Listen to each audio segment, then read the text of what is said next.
అరే మాత్రం చేసిండ్రు, తుర్తిగా చూడకనే పోతిమి. అంతసేపు లైన్లో నిలబడితే దగ్గరికి పోగానే నడువు నడువు అని గెద్ముడు.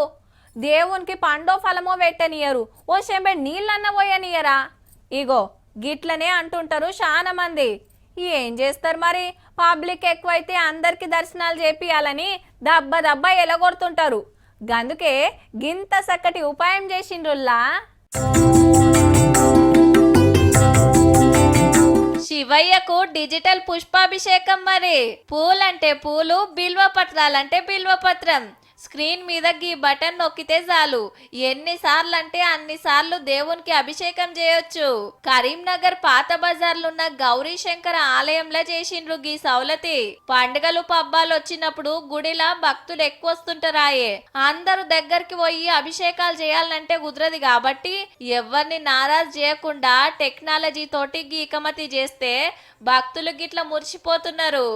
108 జపం ఉంటుంది. అది మనం చేస్తుంటే మన 108 అయిపోయినాక మీ జప సంఖ్య అయిపోయిందండి, ఒక జపమాల అయిపోయిందని చెప్తుంటది. తొందర మీద చేసేసుకొని వస్తే వెనక వాళ్ళు ఉన్నారు చేసుకోవాలి. ఇది నిదానంగా మనం మంచిగా కూర్చొని ప్రశాంతంగా చేసుకోవచ్చు. శివాలయం లోపల ఏమైనా లేట్ అయినా కూడా ఇక్కడ ఈ శివమాల కొట్టుకొని పోవచ్చు. దాంతో కూడా చాలా బాగుంటది. సోమవారం నాడు విపరీతమైన జనం ఉంటది. ఇక్కడ జపం చేసుకొని పోతా నేను. మహాదేవ నామాన్ని 21 సార్లు దాకితే ఒక మాల, 108 సార్లు దాకితే సంకల్పం అయినట్టు.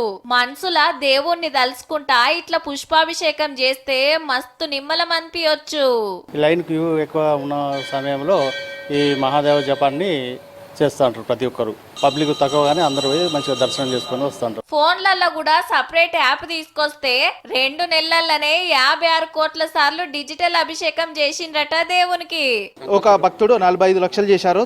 ప్రతి నెల 10 మందికి సన్మానించడం జరుగుతుంది గురువారి చేతుల మీద. పండుగలప్పుడు గుడిలో భక్తులు నూకేసుకోకుండా క్యూ లైన్ల తిప్పలు కాకుండా మంచిగా పెట్టిండ్రు కదా.